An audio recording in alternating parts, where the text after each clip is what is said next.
And that sound means you're listening to the Give Us the Dirt podcast powered by Hoopah Grading Company. We're going to be talking to the men and women that have built the communities in which we live and work. We're going to hear their stories. We're going to hear about these projects, their teams, and then we're going to find out what it is that makes them put on their boots every day and go to work. And then we're going to dig in a little deeper. My name is Brandon Lindsay, your host for the Give Us the Dirt podcast. So we've got a very special guest with us today. I'm excited about this one, but I want to set the stage first. So before the first brick or timber can be set, before the first water or electrical line can be put in the ground, before anything gets built, the ground's got to be prepared. Hoopah Grading Company has been the go-to company for site prep, surveying, pre-construction needs for the commercial and residential building industries since 1953. It's a long time. If my math is right, I think it's 68 years that Hoopah Grading has been the go-to site development contractor in North and South Carolina. And there's a reason for that longevity. Hoopah Grading Company goes beyond making land flat and ready for construction. It builds expertise from within its ranks. Joining us for our first, and some would say most important guest on our new podcast, for the Give Us the Dirt podcast, we've got the owner and president of Hoopah Grading, Brian McManus. Welcome, Brian. Well, thank you for having me. We've got a lot to talk about, but we're excited to have you. So this is going to be fun, okay? So instead of you just introducing yourself in the normal way, we're going to shake it up a little bit. I want you to pretend that you're married, right? Oh, yeah. Yeah, I'm married. All right, let's pretend your wife has got a group of friends over, and they're all talking, and one of them says, "Tell me about your husband." What does she say? Oh, I guess it really depends on maybe how I treated her the morning of that event. But typically, I mean, if she's around a group, I mean, she just introduces me as Brian. She's never really gets into what I do or anything like that. She just says, "This is my husband, Brian." So that's what I get out of her. That's about it. That's it. That's it. Yep. That's how she would describe you. Yep. And I like that. I like that. Keep it simple. That's what she does when she introduces me to a crowd. Keep it simple. We're gonna get back to that because I know that's not just how you live life. That's also one of the core values of Hoopah Grading Company. So I know we're gonna come back to that. But we've got a surprise for you here. I want you to look up here at the screen. We dug these up, Brian. Oh wow! Have you? Thank you. That's my mother. Did my mother find those for you? I'm not going to tell you. Yeah, I know she did. She's supposed to have those locked away in a vault. You've seen these pictures before. Oh yeah, yeah. My favorite, I have to admit, is the mullet. Yeah, that was it, man. I carried that for a long time. Believe it or not, my teenage girls told me last night that the mullet is making a comeback. Oh, yeah, it is. You see it with young kids today. It's back in style. It's back in style. Well, looking at these pictures, I mean, you were a young buck here. Did you ever at this time say, you know what, I want to grow up to run a grading company? Was that ever in your mind? Absolutely not. No. You never thought about running. Really, never thought about running a company in general.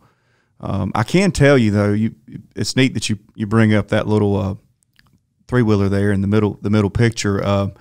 As soon as I got that, I was with my pawpaw next door. We had to make me a trailer because I've always been intrigued by working and making money, with my neighbors where we lived in the community, and we built a trailer to connect to that three-wheeler, and I literally went around the neighborhood picking up sticks and limbs and for $1. So that was my first piece of equipment, one that I actually could operate, right there in that picture. That's pretty neat. And not only did you get that's the four-wheeler? That's a three-wheeler. Three-wheeler. No, that's a three-wheeler. You went out and actually picked up the pieces to build a trailer for it. Oh, yeah. Yeah, me and my pawpaw, we built it. I love that. We sure did. It was a homemade trailer. We put a hitch on the back of it and went to work.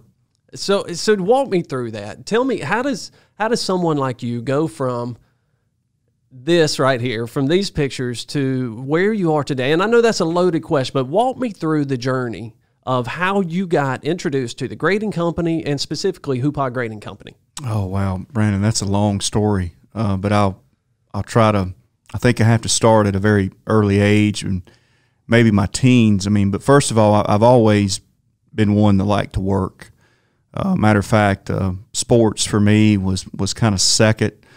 Growing up, I mean, I played t-ball, I played baseball, but I would rather be working with my grandparents in my backyard, in the garden, just always doing something handy. whether it be my pawpaw, my uncle, or my dad. My dad was always very, very mechanically inclined and very handy. He kept us busy working on, vehicles and trucks. I mean, we didn't take things to a mechanic. I mean, we worked on them ourselves. We fabricated our trailers. We fabricated all of our needs. And then we also, work with my pawpaw and them in the garden. But, growing up in school, the high school, the grammar school, we had, we went from K through 6 and then 7 through 12. We didn't have a middle school. And so, I mean, at a young age, you got kind of introduced to some, what I would consider some mature things, older kids to work around and at school. But, we also had cousins that we played with, every day when we got off the bus and so forth. But we had, a school that we had a great vocational kind of piece to it. It wasn't just English and math, and I always gravitated to that. We had agriculture classes, we had shop classes, we had masonry classes, automotive classes. And those were things that, I really enjoyed in school. I didn't really care a whole lot about school, to be truthful. School was, it was a burden on me at the time. But school was also, relatively, for me, except for the college prep stuff that I got out of it once I hit high school, those things were relatively easy because when it was fun, it was easy, if you had your heart set in it. But we always tried to make money and, made some friends. I joined the wrestling team in 9th grade. That was the one sport that I did love. I wrestled from 9 through 12. But I had some seniors that would kind of, mentor you and gravitate to you. And we had some homeroom teachers that we they maybe let us wash their cars or cut the grass and do things like that. And so we had one teacher in particular that she was mainly just our 12th grade homeroom teacher. Her name was Miss Taylor. I was in the 9th grade, and I had a friend of mine that we hooked up and got us a little job to go to her home one weekend to help her dad demo a little barn out back, pull some old boards off the building and so forth. And while doing that, I stepped on a nail, and I started bleeding. I'd take my shoe off, and I sat down on the back of Mr. Taylor's truck. And, we would obviously taking some alcohol, cleaning up my wound from the rusted nail. And, back then it wouldn't take me to the hospital. They just, we literally took the nail out of my shoe, cleaned me up, and put my sock back on. And I had to, kind of had to go back to work. But while I was sitting on the tailgate of that truck, this gentleman at the time, I don't know his age. I mean, he was on up there in age. I mean, he was an older gentleman, kind of pawpaw age. And he asked me, he said, "Son, what are you going to do when you grow up?"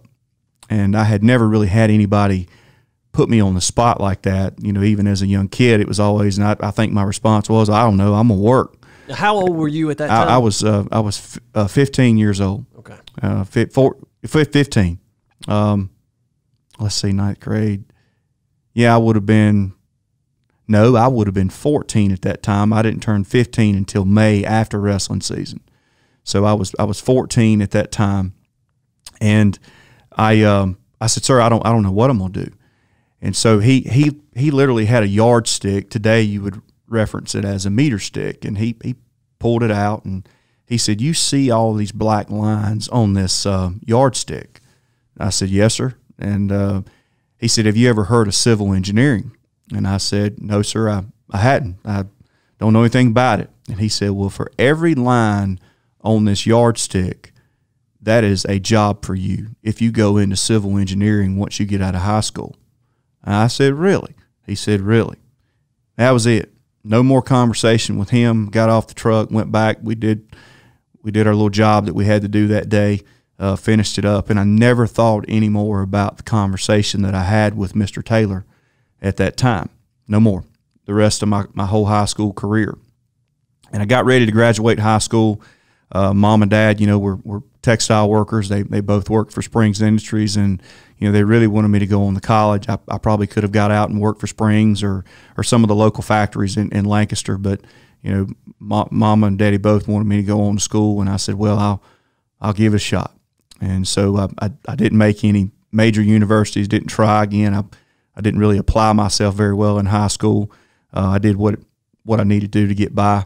But I ended up, I said, "Okay, I'll go to York Technical College." So I never, I graduated and, never really sat down with a guidance counselor about what are you going to do in college. And matter of fact, I even had one teacher tell me that I probably wasn't college material. Really? Because she knew she was a great teacher. I loved her to death, but I think she knew I liked to work. I mean, she knew I didn't mind, rolling my sleeves up, putting my boots on, and getting things done. And she knew that was probably where my passion was. So it wasn't that it was a bad thing. It was probably a good thing. But I remembered, I still remember that to this day. I wasn't college material and so forth. But I did know I needed to go to college to potentially better myself, long for a later part in life. But anyway, we rode up to York Tech and we was in the admissions office, and it was about like going up and you had a book that you could grab. Wasn't at the time there was internet, but we didn't really use it. This was in 1994. So we walked in, my mom, and she was a loving lady, but she had never done that before neither. So we were both there together, and she said, "Well, what are you going to take?" And I said, "What do you mean, what am I going to take?" And she said, "Well, you got to pick something." And so I opened up this curriculum book, and they had kind of engineering and math and English and college, other your major university prep classes and stuff. And as I was flipping through, civil engineering technology popped out. I was like, that's what that guy told me on the back of the truck that day. I'm going to take that. That's what I'm going to do. And so you signed up for civil engineering? I signed up for civil engineering technology that day. I want to dig that out a little bit. So you said some things there that were really interesting. Number one, you got introduced to the construction industry at school through classes. I mean, you were taking vocational classes that you were really interested in. So that's where it started. It started because it ran in the family. Yep. I mean, your dad, his dad, like that was part of the DNA for you and your family. But then you also got introduced with the vocational classes, and then you had a teacher that poured into you a little bit and gave you some wisdom and gave you some advice, something that stuck with you, and that's what led you into civil engineering. Yeah, well, and it actually wasn't the teacher; it was her father. Yeah, so she gave us the job. Her father, which was I think he was a retired engineer, is where all that came from. And he just talking about influences in life. I mean, just one conversation for me set my path that I didn't even know about until really 4 years later. So it was really neat. But to your point, you're right. I mean, I'd been around it all my life. Not so much moving dirt, but construction. Now, did you ever get a chance to go back and tell that gentleman that he? I have not, and I'm sure that he's long gone now, and I need to.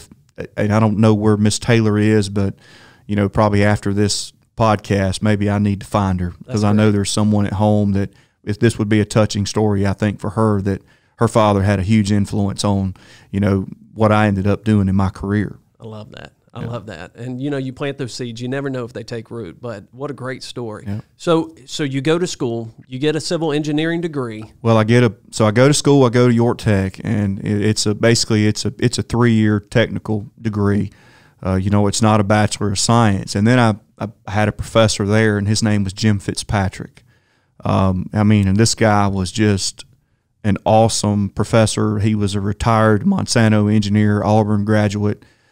He was teaching us at 76 years of age, so he'd been around the block a while and done a lot of design. He was a structural engineer, but there was about 8 of us in that 3-year course that we were taking, and he really gravitated to us, and we gravitated to him, and he actually influenced 4 of the 8 that was in that class to start all over in college. So I went 3 years at York Tech, and because originally it was just, I'm going to be a land surveyor. That's what I'm going to at least get my surveying license, out of this thing, and then I'll do something. That was my bar, my black mark on the meter stick or yardstick was surveying. That's what I was going to do with a civil technology degree. But he was very, very influential and would talk to us about engineering and really, really just broad, not just at a broad level. He broke it down, details, meaning hydraulics, structural engineering, concrete, environmental, surveying, transportation. I mean, he took it to the next level, and basically 4 of us went on to major universities. So I graduated York Tech, And then I applied for the University of South Carolina and started all over again in civil engineering with the goal of becoming a true professional engineer. And so I went to the USC for 4 years and graduated. When did you graduate from? 2001. 2001. So you come out of University of South Carolina and you need a job. I need a job. So what do you do? Well, I'll back up maybe for 4 years there. So when I graduated from York Tech, I had to work. I worked the whole time I was at York Tech, and I worked for West Marine Products. I started out on the dock, and then I was a rigger on sailboat. I made sailboat orders, standing and running rigging. And then so I knew I had to get into my field. So when I moved to go to USC, my first year at USC was in a branch in Lancaster County, South Carolina, which is where I was from. And so that was my first year at USC, and I got me a job with a local contractor in Lancaster called BRS Incorporated, not the BRS here in Charlotte, but it was one down in Lancaster. Ben Snipes ran the business, and I started working for him as a project manager, estimator. I mean, he kind of said, "Well, here it is," and he was really good to me and helped work with me and train me and really just give me an opportunity. And we did basically turnkey site work. But I had met an engineering firm because one of our projects was the USC Arts and Science Building in Lancaster. And so I would go to class, and then I would go back out and work on that particular job, and then I'd go back to class and go back and work on that job. And there was a civil engineering firm called Power Engineering. And so my entire career at USC, I would work in the summers with the BRS out of Lancaster, and then I would work fall and spring semesters with Power Engineering. And so when I graduated in 2001, the economy was not that great. I mean, the construction market was relatively flat, commercial and residential. So finding a job, was kind of tough. And then I worked for 3 months. I helped the local contractor, BRS work, build a couple of jobs in Lancaster. And then after that, Power offered me a full-time position, same engineering firm I'd worked with all through school in Charlotte. And so I started working in Charlotte, and then just really, I enjoyed engineering. I was like, but this is not as fun as construction. But now I'm going to get into now, if it's okay, right time, how I met Larry Hoopah. Okay. So this is really kind of how it all went down. So we had designed a truck terminal facility, which was just more of a gravel lot to park trucks and trailers for a local developer here in Charlotte through Power Engineering. And I really was not having a good time driving back and forth from Lancaster to Charlotte, and this engineering stuff isn't really what I want to do. I want to get in the construction business. And we had a pre-construction meeting on site and had to go out there and meet the city of Charlotte erosion control inspectors, zoning inspectors, and then also the grading contractor, which at the time was Larry Hoopah Grading Company. And so I went out and we had the meeting. We kicked things off, and it was about a 10-acre site. Wasn't very big, and inspector worked real well with us on not so much eliminating some things, but letting us shift some erosion control measures that we had drawn to make more sense for Larry and his team to get done in a much more productive manner than just following the sequence, and basically it shortened up the time of disturbance, which is what you want to do in an erosion situation. You want to shorten that up. And so it ended up I got ready to leave the site that day, and Larry come knocked on my window before I left, and he had a business card in his hand. And if you know Larry, he was very smooth about everything he ever did. And he said, "Hey, sir, you wouldn't happen to have any friends that might be looking for a job? I need some help." And I said, "No, sir." I said, "I don't." I said, "But if I could take one of your cards, I might be looking for one." I said, "But I'm on the clock. I can't talk to you right now about it. Give me some time to think about it, and I'll get back with you next week." And so I called him up the next week, and we had 4 or 5 meetings together, and I started with him in basically May of 2002, and we started working, and it was just really to help him. I mean, he needed someone to help with estimating, someone to help with project management, someone to help his guys read plans, and I mean, there was no job description. It was just, I need some help. And I had experience working with a grading company. I had engineering background. I had surveying experience. So there was a lot of things that I think when we hooked up, it was kind of old school, new school. And then we hunkered down, rolled up our sleeves, and I moved to Charlotte. I knew that I was going to have to work more than 8 hours a day. That was pretty. I knew that from being in the construction field prior, but I was ready for that. And so I moved to Charlotte, and that's how we hooked up. So that's 2002. So you're going on 19 years. 19 years, yes. Hoopah grading. And so, Brian, I love that story. The introduction to Larry and how the timing was perfect for you guys to join forces. I want to talk about that real quick because I know we've got a lot to cover, because I really want to talk about how all of that has transformed into what Hoopah Grading is today, which is a totally different company than the one you were introduced to in 2002. So just real quick, give us an idea, what did Hoopah Grading look like in 2002?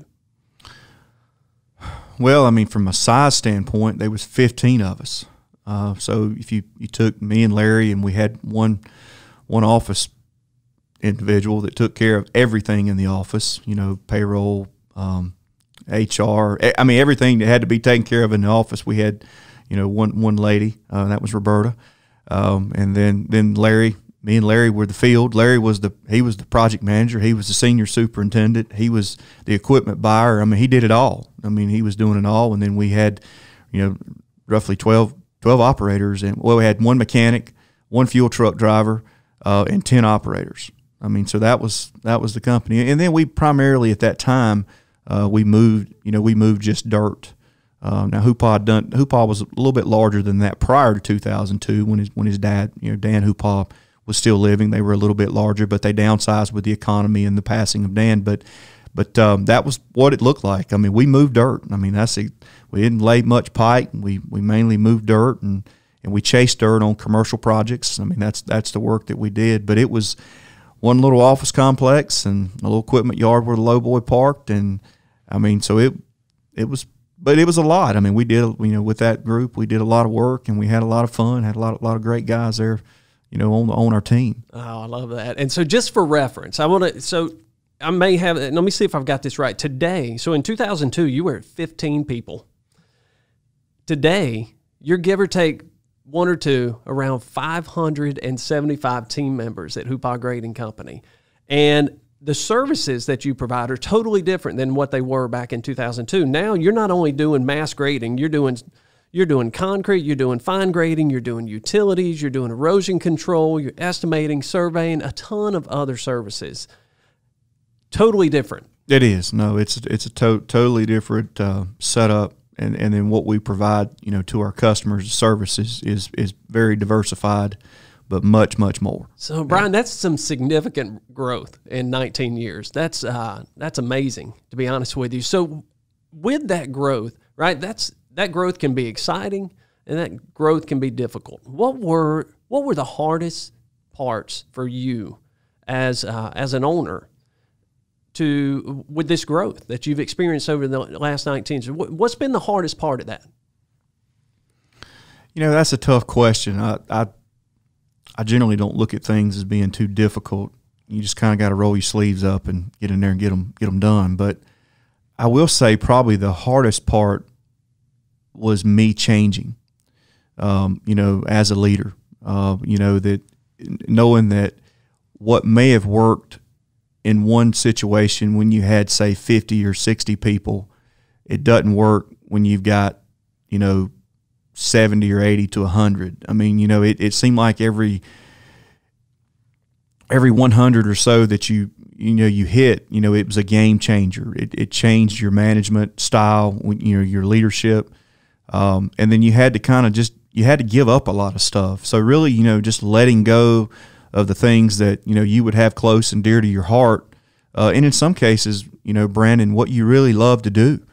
One thing for me is I used to love doing layout work. I loved getting out there with a laser and a 300-foot tape and working with the superintendent to lay out a building pad. And then as you grew, you had to let that go, So for me, it was letting go. It wasn't so much about what you may have needed to do to become better, but probably letting go so that you had to change your focus, and it was more. It was less about what you were doing, but more about what you can contribute to the team to serve the customer and to serve the team. So is that, I mean, that's a... No, I think that's great. And that's exactly, and I think what you're saying there is really powerful. And I want to dig into that a little bit further, but you realize that as a leader and owner of a company, you couldn't run a company of 15 the same that you had to run a company of 500. And so you had to change. And I think that's what I heard you say I mean, there, which is a really hard thing to do, right? To change, and especially change your leadership style and letting go of some of the things that you were used to doing and love to do. So how do you do that? How did you change? What was that thing that helped you pivot from the leader you were to the leader you are today? There wasn't really just one thing. I mean, a lot of it was making a lot of mistakes. A lot of it was a lot of trial and error. I mean, you know, and the other piece that's real difficult behind this is losing good people. I mean, because along the way, you know, I worked with some really great people, and then we just got to the point where we wasn't aligned anymore. So the hard part there was, you know, just trying to find yourself such that, you know, where did I fail? You know, where did I fail along the way? And I mean, there wasn't one in particular thing. I mean, it was a lot of different things. I mean, it was how you know, not only how you treat people, but, you know, how you describe things to people, you know, how you lay things out to people, and such that you know, the teammates really, they're aligned and they have a vision. You know, really kind of later on, and this probably happened 5 years ago, traction really probably started happening, say 3 years ago. You know, we had apps built, you know, to help track and control things. And, you know, we had all these processes and procedures, you know, that we kept putting into play. And the hard part, I will tell you this, and I'm going to ramble a little bit, and you know me, I kind of do, you know, the hard part was probably trying to keep everything simple. And what I realized, and still to this day work real hard at, is I'm not simple. And that right there was very difficult, meaning what may have been simple to me was not always simple to the team. And so having to really, really, you know, not scale it down, but take out all my thinking in the ingenuity piece of it and break it down into, we're going to go to A to B. You know, not A, B, C, D, you know, E and F and get to Z. We're going to break it down to A to B. So keeping things simple was very, very difficult. But as you grow, you find that your team, it's very, very difficult to keep things simple, because the process that you may have put in play 3 years ago for 300 people was simple and it worked. But now you go to 400, you need your team to realize that that doesn't work anymore and that needs to change. But, well, that's our procedure, that's our policy. Well, let's change it. You know, let's rip that up, because it's obviously that doesn't work. It's okay to change it for the greater good of where we're headed. So making those adjustments on the fly and willing to say that, you know, no, that's the recipe, we're sticking to it. We had to adjust, and that was very difficult, not only for me, but then it's also difficult for your entire team, you know, on how we go about doing things. So not one thing, Brandon, just a lot of stuff. Well, so on that note, you realize there that everybody's looking at things differently, and you're simple, it's not their simple. Not everyone's going from A to B the same way. How did you pull all that together? You guys actually implemented a process there at Hoopah Grading, didn't you? We did, and so we actually, I guess our CPA, you know, Adam Boatsman, BGW here in Charlotte, you know, great trade partner of ours. He had heard me, you know, when you sit down sometimes in a room and you vent and you have some water cooler talk, and he had heard me say, you know, Brian, I'm not able to really get my arms around it. And believe it or not, I mean, 5 years ago, I mean, this business wasn't fun for me anymore. I mean, it was very, very tough, and I was having a hard time really figuring out, you know, number one, do you want to continue on? You know, we were getting the work done great. You know, our customers were, we were doing a good job. I mean, for the most part, we were finding work, we were growing, getting the work wasn't a problem. We knew we could do better for our customers, but one thing we lacked, I think, along the way was we realized we maybe wasn't doing as good for our team. And so the one thing that really helped with that alignment is Adam Boatsman. One day he walked in and he said, I want you to read this book. And it was called Traction by Gino Wickman. And I read the book, and I'm like, oh my goodness, this is everything that I have tried to do. And it would basically give you the toolkit to pull it all together so that you could kind of put your arms around everything. I mean, because the growth up until, say, 5 years ago, I felt like I had my arms around it. Not that I've never been a micromanager, but I knew what was going on a day-to-day basis. But when we stepped into that 350 and 400, range of teammates, it was a whole different ball game.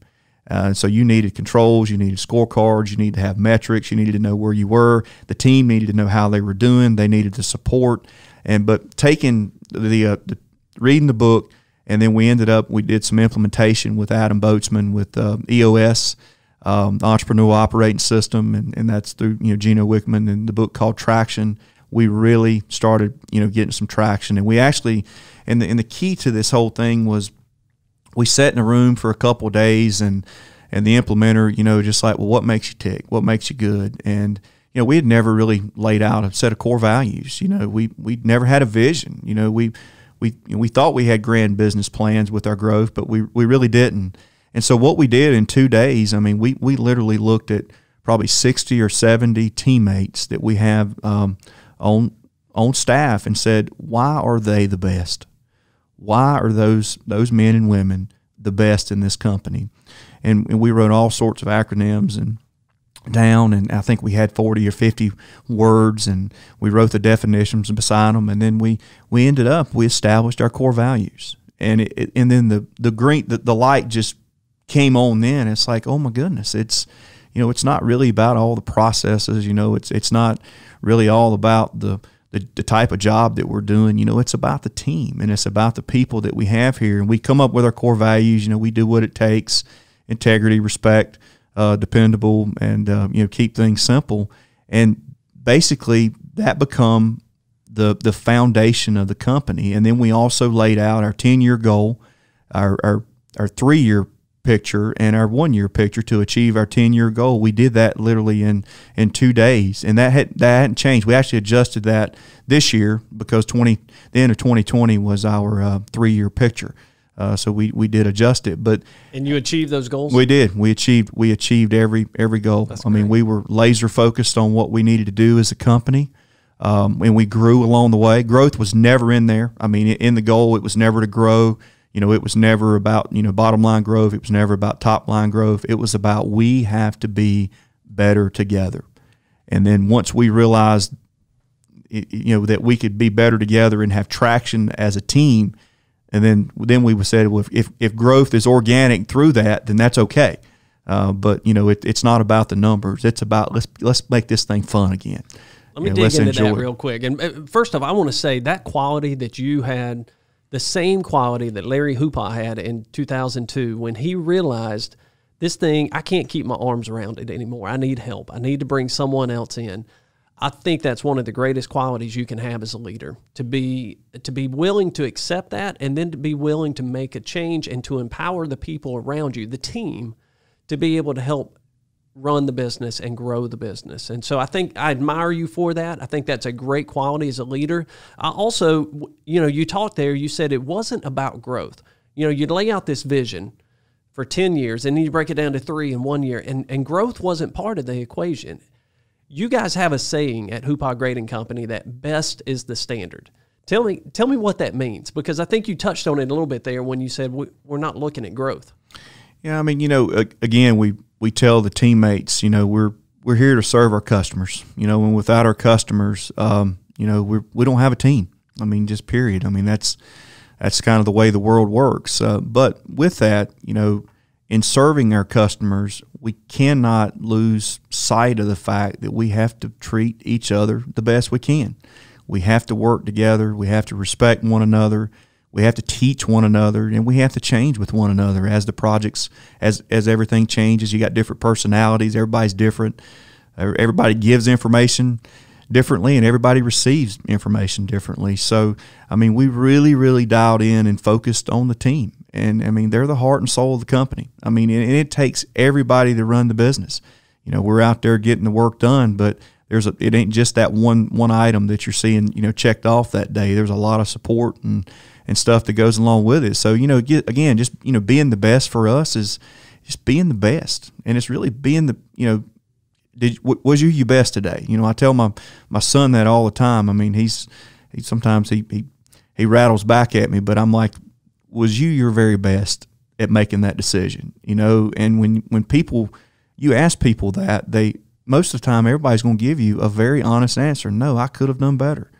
And I think when we're all striving to be better and better every day at what we do in our daily work, in our daily lives, and even at home, and we've got our core values to walk, I mean, we're going to continue to serve our customers, you know, and just be the best. I mean, bottom line, I mean, you know, we've got a definition for it, but it's just really, it's what it says. I mean, we can always do better, and we can always, and to do that, we've got to continue to, you know, try to do better every day, being the best. And, you know, but our, you know, basically we want to outperform our competition, you know, in serving our customers, you know, meeting the expectations. You know, we want to be the best to them. We want to be the best to our teammates. We want to be the best to our trade partners. We want to treat them right, you know, and our community. You know, we want to be a company that's involved in our community, and we want to be the very best we can for them. So I hope that helps you, but it's pretty simple. I think it's great, and it's extremely simple, but it's so profound, because when the goal is to be the best, the growth will come. And you're prepared for it. Absolutely. And so when you're focused on growth, that's where you get tripped up. That's where you make mistakes and you're not prepared for everything that comes. But I love the philosophy that let's just worry about being the best, and the growth it'll come with it. And so I think it's great. I want to talk real quick because, you know, we don't have a lot of time, and I definitely want to talk about the Academy real quick. So I know this is something that's near and dear to your heart. You guys just opened the Hgc Academy in November of last year. And, you know, you've already told us about the influences that you had in your life as a young man that introduced you to the construction industry and gave you the tools and resources to be successful in it. How has that stayed with you, and was that a part of your vision for building this facility that we're in right now? I think it all comes together to be a part of this facility, but I'll be real honest with you on the facility piece. I mean, you know, three years ago when we sat down, and part of our vision was to, you know, have an academy. You know, I had no idea that it would turn into what it is today, which is this great facility, but more of not just this facility, the team that HGC has here today, making all this stuff happen. I mean, so this team are those influencers now for teammates, current teammates, future teammates, and then hopefully some of the high schools that we're reaching out. I mean, all we had was a vision that, look, we have to train our people. You know, we need skilled lever training, we need leadership training, and we need a lot of leadership training, because you really need to know how to treat people. It ain't so much about the task, it's more about how you treat them while you're doing the task. And so, you know, when we looked into it, and then we put a team together. And in putting that team together, I mean, they have done a phenomenal job of bringing this thing to light, you know, making it, you know, taking a vision and making it a reality, and it's up and running. But, I mean, it had everything to do with maybe some of my upbringing, but mainly our experiences, you know, with the HGC team from 2002 to now, because, you know, most of your pains in running a business is, at the end of the day, it comes down to communication and knowledge. And if your teammates have all the tools they need to get the job done, and not only just equipment. I mean, that's one thing I can say. We've always had the best equipment, you know, money can buy. We work with the best partners, the best material suppliers, you know, in the industry. But, you know, the one thing you can kind of miss in that growth is, look, you're not going to do that without teammates. I mean, you've got to have great teammates working with you. And so, you know, for me, the passion as far as having an academy is such that we're providing that one-on-one touch, that one-on-one education and skill set for each team member at hoopah grading, and then also using it as a tool to recruit the next generation. I think it's amazing. And for our audience that has not seen the academy or know what that is, it's basically 20,000 square foot of training and development space dedicated to training your employees and introducing hoopah grading in the construction industry to people that may not have seen it before, to individuals graduating from high school, from college, give them an opportunity to see the business through technology. And I think that's one of the coolest parts. You guys have got 3 brand new CAT simulators that you can learn all the equipment. You've got 4 state-of-the-art training rooms here. The facility's beautiful, but it's packed full of technology, which we all know is the love language of this next generation of construction workers. So it's a beautiful facility. I'm sure it was not inexpensive. Oh no, it's it was expensive, and but it's worth it. I mean, it's worth every bit of it. I get asked all the time, what's the ROI on that? I'm like, I don't know. But if people are smiling and they know what they're doing, don't worry. We're not going to worry about the ROI. We're just going to get out there and keep getting our work done. But just know that, the people that are on the job sites, they know what they're doing because they've got, the intellectual tools along with the heavy equipment to get the job done. I love that. And an investment like that, Brian, takes vision, right? You can't see an ROI. You don't hear about things like that in business school. You don't hear about that in a quarterly earnings call about how someone spent millions of dollars on a training facility. That's ROI that takes vision. So hats off to you for doing that and providing that resource to your team. I think that's incredible. All right, so real quick, this is the part where we say we want the dirt. We want you to give us the dirt, Brian. What does hoopah look like 5 years from now, right? You've talked about the change from 2002 to now, actually from 1953 to now. What does hoopah grading look like 5 years from now? Again, I'm going to be a very simple answer. I mean, we're just going to get better. I mean, our 2028 vision, which we're going to achieve it, is to be the absolute best grading contractor, site contractor in the state of North and South Carolina. So what that best means is, I don't know. I mean, we may be in every corner of the state working, or we may just be so good that everybody hears about us. But we're going to work on continuing to, put the effort in making our team and the best. I mean, that's it. I mean, we just want to be the best. So expansion is not off the table. No, it's not off the table at all. I mean, if we've got a solid team that can work together and be happy together, treat people the way, adhere to our core values and follow our vision, we'll go anywhere we need to go. I mean, if the team desires it, we'll make it happen. Brian, thank you so much for being our first guest. This was incredible. I've known you for a long time, and I learned things in this last 45 minutes that I have not heard from you before. So it gives us insight as to why you are the leader that you are and how you've been so successful building this company. Thank you so much for talking to us today, and thank you for being a guest on the Give Us the Dirt podcast. Well, thank you for having me.